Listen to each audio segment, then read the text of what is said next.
This PowerPoint is discussing Chapter 10 of the History of Psychology book.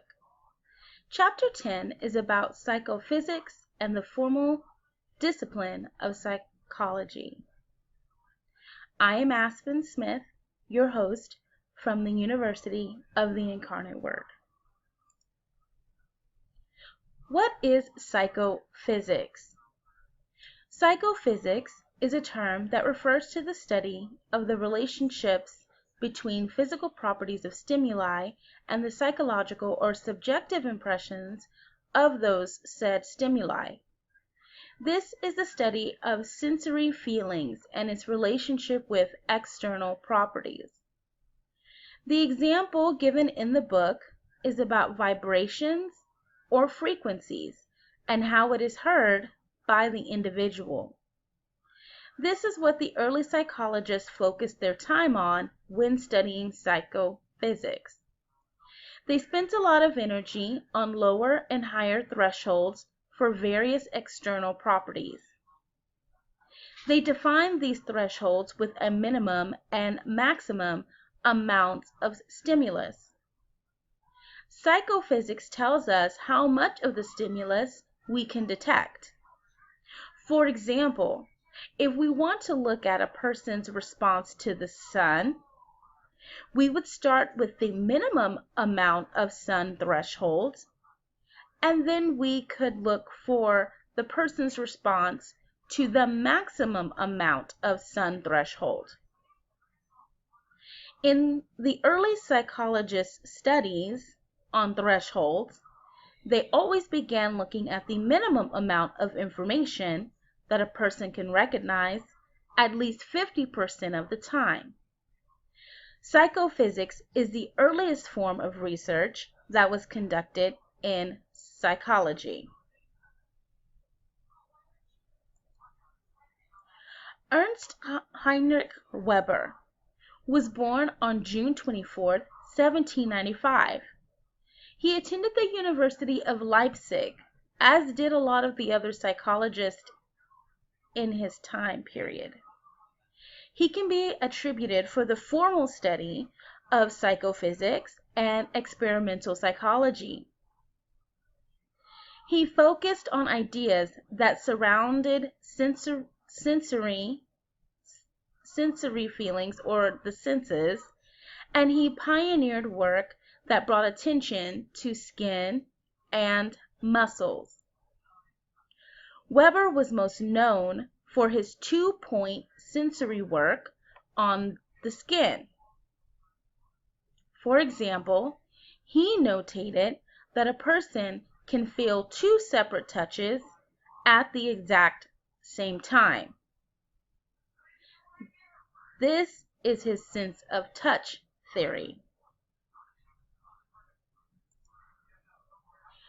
Gustav Theodor Fechner was fascinated with the relationship, not just physically, but between mind and body.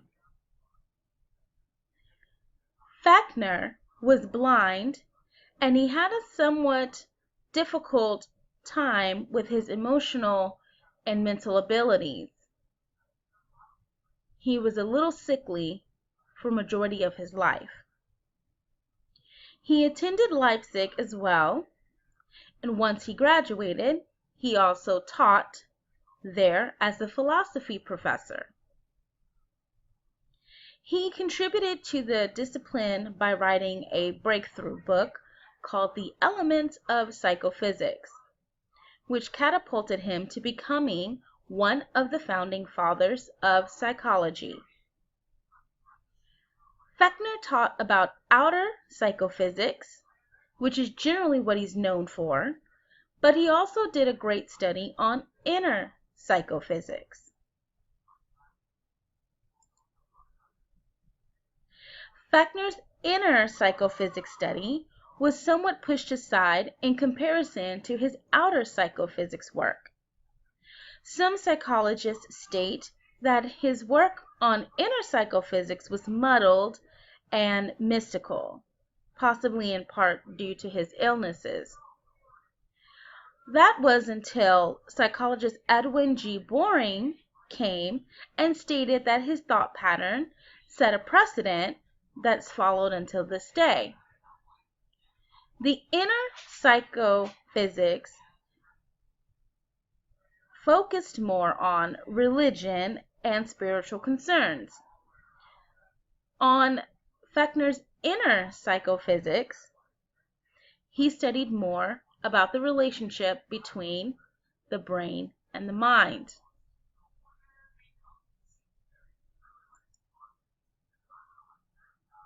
Rudolph Hermann Lotze. Lotze was born in 1817 in Germany. He attended the University of Leipzig as well. He studied under Weber and Fechner. The psychologist Weber and Fechner really greatly influenced him. During his life, he began to work at Leipzig as his previous counterparts as a teacher. Lotze studied theories that Kant wrote, and he was quite fond of his notions that the mind can discern spatial relations. That was learned from reason. Lotze thought out a theory called local signs. The theory of local signs is an external object that's consistent of several colors, contours, surfaces, and projections that all correspond with brightness intensity or local sign on the surface of the retina. He studied the relationship between brightness intensity points and corresponding points on the two-dimensional surface of the retina. This began the basis for his perception of depth study. Lotze did not just study perception depth, he also enhanced the study by emphasizing the role of muscle sense.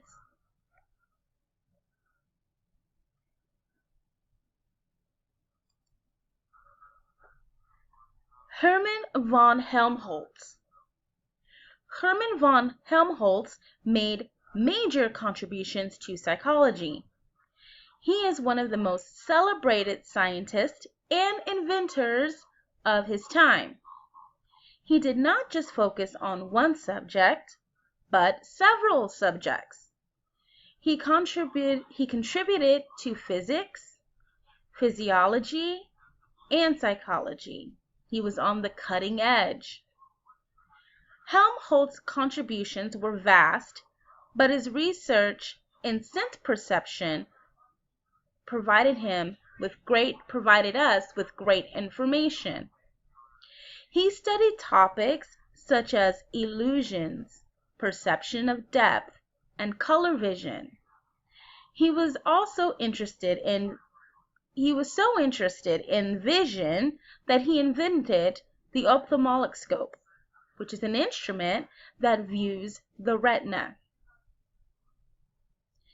This instrument is actually still used to this day when you go to the eye doctor.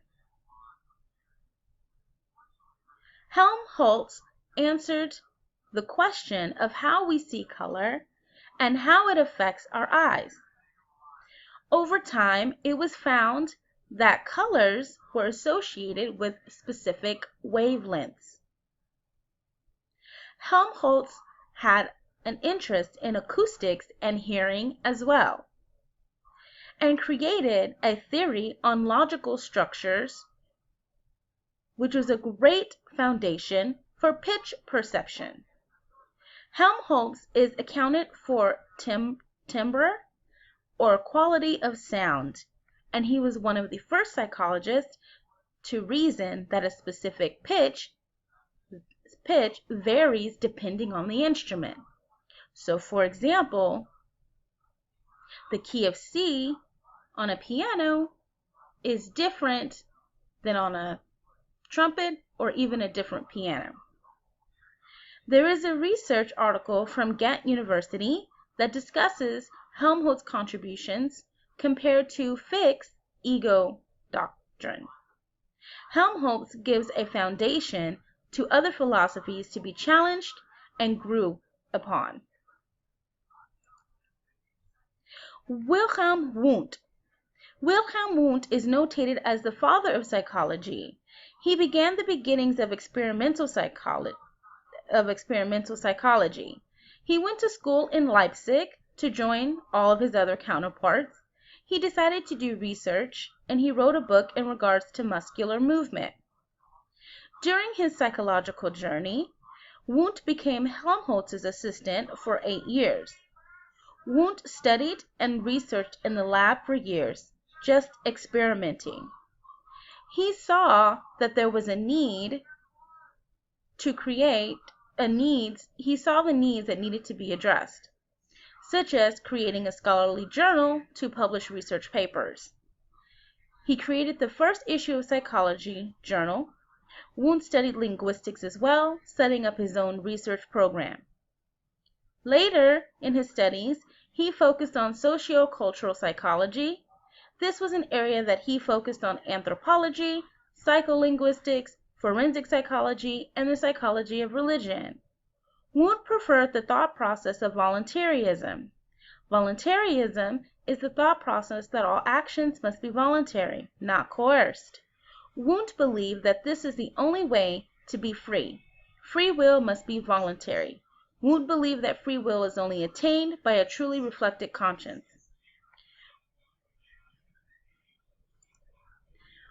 Wundt studied sensations and perceptions as well. He thought that sensations were an element of the conscious and that perceptions are impressions. Wang Qiwang from Chinese University of Hong Kong retraces Wundt's steps in reference to the nature of psychology and Wundt's work in socio-cultural studies. According to Wundt, the definition of psychology is a science that investigates the facts of consciousness. Wundt pointed out 2 functions of psychology. The first one is to discover the elements of consciousness, and the second is to discover the combinations those elements undergo, in conjunction with the laws that regulate those combinations. An important legacy of Wundt was his student Emil Kraepelin. Kraepelin learned his methods from Wundt. Kraepelin went on to theorize about Alzheimer's disease and schizophrenia. Kraepelin was not big on psychoanalysis, but he saw it more as an art, not a science. Through him, Wundt's legacy was kept and enhanced. Lightner Witmar is one of the most overlooked psychologists. He got a bachelor's degree from the University of Pennsylvania in 1888, but shortly afterwards he transferred to Leipzig where he got his PhD. He researched experimental topics such as perception of pain and special learning problems of children with mental disabilities. He contributed to the discipline by being the first psychologist to note that scientific psychology could serve as a basis for a professional discipline. Witmar's achievements led him to establish the first psychological clinic in the United States. He worked with children who suffered from learning and emotional problems. He wanted to find solutions that would lead to perfection in thought and behavior. And that is my PowerPoint on Chapter 10, just a brief summarization of the chapter. I hope you enjoyed, and here are your references for your reading pleasure. Thank you.